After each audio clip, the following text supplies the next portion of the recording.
Hello అండి. Welcome back to my channel mummies and just talkies. నేను మీ నవీన. ఈరోజు topic ఏంటో చూసే ఉంటారు కదా తమ్నెయిల్‌లో. ఇంకా లేట్ చేయకుండా స్టార్ట్ చేసేసుకుందాం. ఈ వీడియోని ఎక్కడ కూడా స్కిప్ చేయకుండా చివరి వరకు చూడండి. కొత్తగా తల్లిదండ్రులైన అందరికీ కూడా ఎదురయ్యే సమస్యే.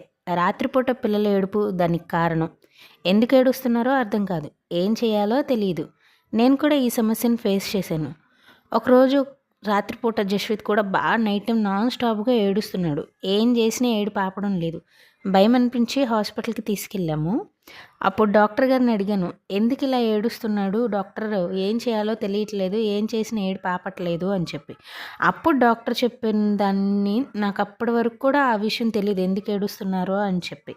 అప్పుడు డాక్టర్ ఏం చెప్పాడంటే, పిల్లలు కాళ్ళు చేతులు ఆడిస్తూ బాగా ఏడుస్తున్నారంటే వాళ్ళకి జలుబు చేసి ఊపిరి తీసుకోవడంలో ఇబ్బంది పడుతున్నారు అని అర్థం చేసుకోవాలి.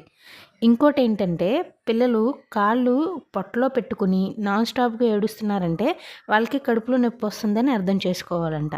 అప్పటి వరకు నాకు ఆ విషయం తెలీదు. నాకులాగానే ఈ విషయం తెలియని చాలా పేరెంట్స్ ఉంటారు అనుకుని, నాకు తెలిసిన ఈ విషయాన్ని నేను మీకు తెలియజేయాలని ఈ వీడియోని చేస్తున్నాను. కాబట్టి ఈ వీడియో కనుక మీకు యూస్ఫుల్ అవుతుందంటే మీ ఫ్రెండ్స్కి షేర్ చేయండి. మీకు కానీ నచ్చినట్లయితే లైక్ చేయండి. తప్పకుండా సబ్స్క్రైబ్ చేసుకోండి.